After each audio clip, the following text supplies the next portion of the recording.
এভাবেই নির্বাচন কমিশন থেকে টেনে হিচড়ে বের করে মারধর করা হয় শেরপুর ২ আসনের বিএনপির প্রার্থী ফাহিম চৌধুরীর বিরুদ্ধে অভিযোগ করা ইয়াজদাইনকে।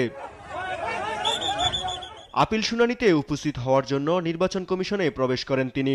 সেখান থেকে বের করেই তার উপর হামলা করা হয়। বাংলাদেশের নাগরিক হিসাবে এই জন্য আমি একটা হিট করছি যে ফাহিম চৌধুরী যে নাগরিকত্ব, দ্বৈত নাগরিকত্ব, এটা সঠিক কিনা, এটা আমি বাংলাদেশের সংবিধানের অনুযায়ী সুপ্রিম কোর্টে মহামান্য হাইকোর্টের আইনজীবীর মাধ্যমে রিট করছি।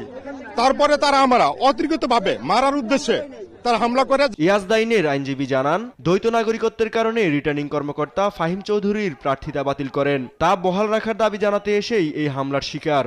একজন প্রার্থী ৩ জন ব্যক্তি নিয়ে ঢুকবেন, ৩ জন লোক নিয়ে ঢুকবেন, কিন্তু এখানে দেখা যাচ্ছে যে তার সম্ভবত ২৫ থেকে ৩০ জন লোক আছে। ২৫ থেকে ৩০ জন। এখন কমিশন, এখানে নির্বাচন কমিশন আমাদেরকে আইনজীবী হিসেবে আমরা আসছি, আমাদের যদি নিরাপত্তা দিতে না পারে প্রার্থীদের বা অভিযোগ, এখানে পুরো বিষয়টা ওপেনলি হবে, ওনারা এখানে আমাদেরও নিরাপত্তা দিতে পারছে না। এটা আসলে খুবই আশঙ্কাজনক। এটি বিচ্ছিন্ন ঘটনা দাবি করে বিএনপি পক্ষের আইনজীবী বলেন, ফাহিম চৌধুরী প্রার্থিতা ফিরে পেতে নিজেই ইসিতে আপিল করেছেন। আজকে যে মামলাটি ছিল ৩৯ নম্বর সিরিয়ালে, সেখানে দেখবেন শেরপুর ২-এর আপিলকারীর নাম হচ্ছে ফাহিম চৌধুরী, যার মনোনয়নপত্র বাতিলের বিরুদ্ধে তিনি আপিল করেছেন। সুতরাং এখানে অন্য কোনো ব্যক্তি আপিল করে নাই, কোনো সুযোগ নেই। এদিকে রিটার্নিং কর্মকর্তার সিদ্ধান্তের বিরুদ্ধে দায়ের করা আপিলের ৭ম দিনের শুনানি করেছে নির্বাচন কমিশন। শুনানিতে সভাপতিত্ব করেন প্রধান নির্বাচন কমিশনার এএমএম নাসির উদ্দিন।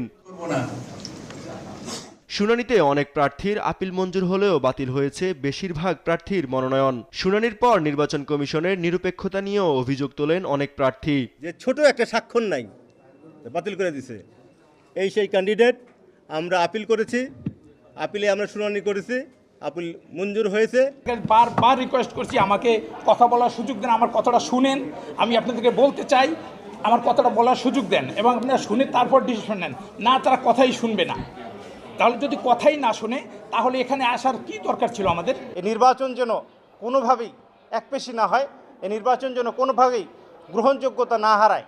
যদি সেটি হয়ে থাকে, সেটি হয়, তাহলে পূর্বের যে নির্বাচন কমিশনদের যে অবস্থান হয়েছিল, বর্তমান নির্বাচন কমিশনে যারা আছেন তারা কিন্তু সেই ধরনের হবে। শুক্রবার শুনানিতে ২১টি আবেদন নামঞ্জুর, 18টি মঞ্জুর সহ অপেক্ষায় রাখা হয় 4টি আপিল। সব মিলিয়ে এখন পর্যন্ত 645টি আপিলের মধ্যে 510টি আপিল শুনানি করেছে ইসি।